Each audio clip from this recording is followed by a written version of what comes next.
Jumlah anak penderita diabetes di Semarang, Jawa Tengah meningkat lebih dari 100 orang dalam setahun. Mayoritas penderita adalah anak perempuan akibat pola hidup dan pola makan yang tidak sehat. Ya, bahkan secara nasional, menurut data Ikatan Dokter Anak Indonesia, jumlah kasus diabetes pada anak meningkat sampai 70 kali lipat. Setelah kasus gagal ginjal akut progresif atipikal menghantui anak-anak di Indonesia, para orang tua diminta untuk mewaspadai kasus diabetes yang bisa saja terjadi pada anak-anak mereka.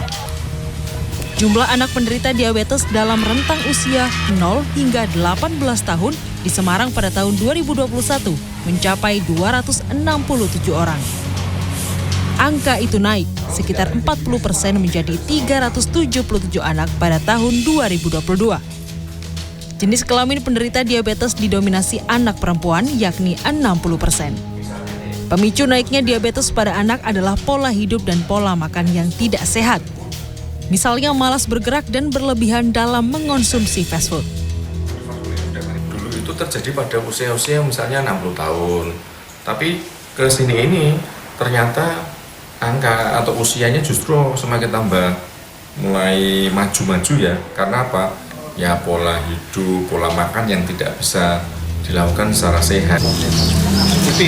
Sementara data dari Unit Kerja Koordinasi UKK, Endokrinologi Ikatan Dokter Anak Indonesia atau IDAI, mencatat kasus diabetes mellitus tipe 1 pada anak mengalami peningkatan 70 kali lipat sejak tahun 2010 hingga tahun 2023.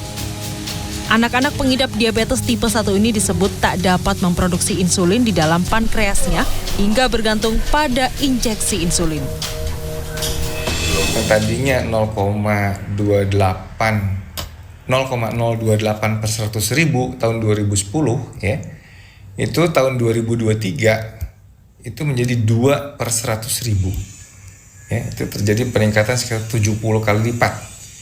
Ini pada anak-anak ya.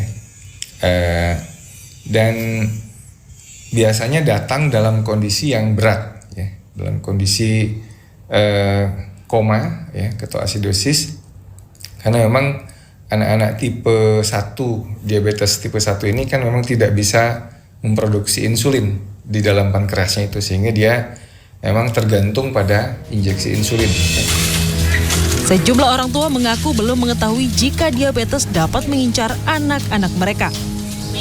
Untuk menghindari penyakit tersebut, sejumlah orang tua pun memilih untuk mengurangi konsumsi makanan dan minuman yang manis dan beralih ke air putih. Membahayakan anak-anak juga. Tapi saat ini sih saya baru tahu kalau anak-anak bisa kena diabetes. Nah, ini antisipasinya sebagai orang tua gimana, Bu? Terhadap pola makan anak-anak? Ya, kita harus dijaga aja. Kurangin minum-minum yang manis-manis aja gitu. Banyak minum air putih. Para orang tua pun diimbau untuk memperhatikan gaya hidup sehat untuk buah hati mereka guna meminimalisir potensi terjadinya penyakit diabetes pada anak. Tim Liputan CNN Indonesia.